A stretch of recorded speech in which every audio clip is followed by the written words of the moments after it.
Halo, Assalamualaikum warahmatullahi wabarakatuh. Hari ini kita akan belajar mengenai perkembangbiakan hewan. Sudah siap belajar bersama? Ayo kita mulai.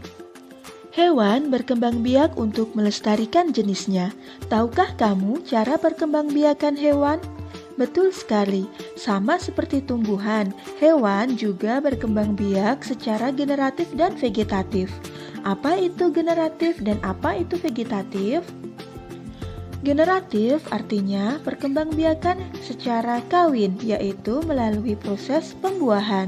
Sedangkan secara vegetatif, yaitu perkembangbiakan secara tidak kawin tanpa melalui proses pembuahan. Untuk hari ini kita hanya akan membahas perkembangbiakan secara generatif. Yang pertama ada bertelur. Setelah itu kita akan membahas mengenai perkembangbiakan generatif dengan melahirkan.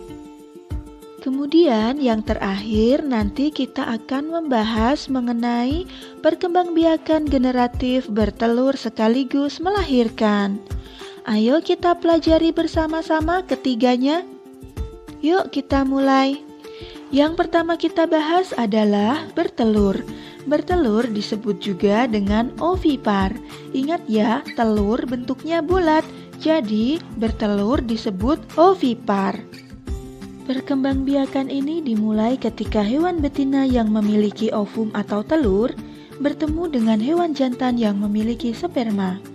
Kemudian setelah ovum dan sperma bertemu, terbentuklah zigot yang akan berkembang menjadi embrio dan akan membentuk individu baru. Nah, proses berkembangnya embrio ini terjadi di dalam telur ya.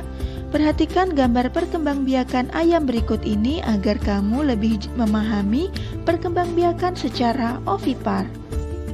Sudah paham kan? Sekarang kita bahas ciri-ciri hewan yang berkembang biak dengan ovipar.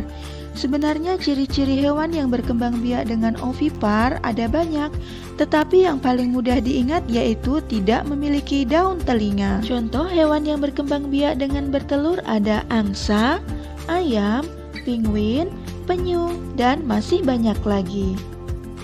Nah, perkembangbiakan yang kedua yaitu melahirkan. Melahirkan disebut juga dengan vivipar.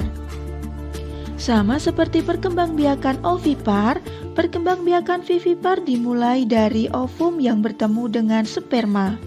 Bedanya, pada perkembangbiakan vivipar, hewan berkembang biak secara internal di dalam rahim induk betina. Embrio akan terus berkembang dan terus tumbuh di dalam tubuh induknya sampai mereka siap untuk dilahirkan. Hewan yang berkembang biak secara vivipar biasanya adalah mamalia. Contohnya adalah paus. Ingat ya, paus tidak bertelur tetapi melahirkan.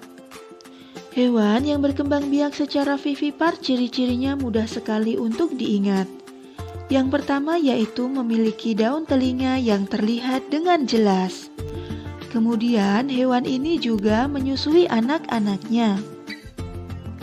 Contoh hewan yang berkembang biak secara vivipar yaitu kambing, kelinci, sapi, kanguru, kuda, dan masih banyak hewan yang lainnya. Bisakah kamu menyebutkan contoh hewan lain yang berkembang biak secara vivipar? Tulis di kolom komentar ya teman-teman.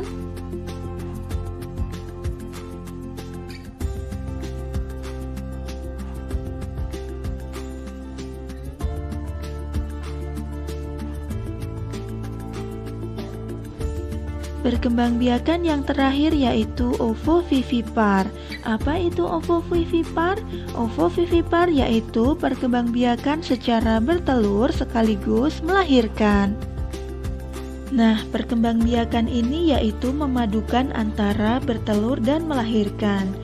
Pembuahan terjadi di dalam rahim induk, kemudian telurnya juga terbentuk di dalam rahim. Bukan dikeluarkan seperti ayam. Kemudian telur tersebut juga menetas di dalam tubuh induk tersebut. Setelah telur menetas di dalam tubuh induknya, maka mereka akan keluar sebagai individu baru. Nah, ular termasuk ke dalam hewan yang berkembang biak secara ovovivipar. Beberapa ular ada yang berkembang biak dengan bertelur, kemudian ada yang berkembang biak dengan melahirkan, dan ada juga yang berkembang biak dengan bertelur sekaligus melahirkan. Contoh yang lain yaitu kadal. Kadal berkembang biak secara ovovivipar. Lalu contoh selanjutnya yaitu ikan hiu. Ikan hiu berkembang biak dengan bertelur sekaligus melahirkan atau disebut juga dengan ovovivipar. Contoh yang terakhir yaitu platipus. Platipus sebenarnya berkembang biak dengan bertelur, akan tetapi dia termasuk mamalia dan menyusui anaknya. Maka platipus dikategorikan sebagai binatang yang berkembang biak secara ovovivipar. Itulah 3 cara perkembangbiakan hewan secara generatif. Sampai jumpa di materi selanjutnya. Jangan lupa like dan subscribe ya. Sampai jumpa lagi. Bye-bye.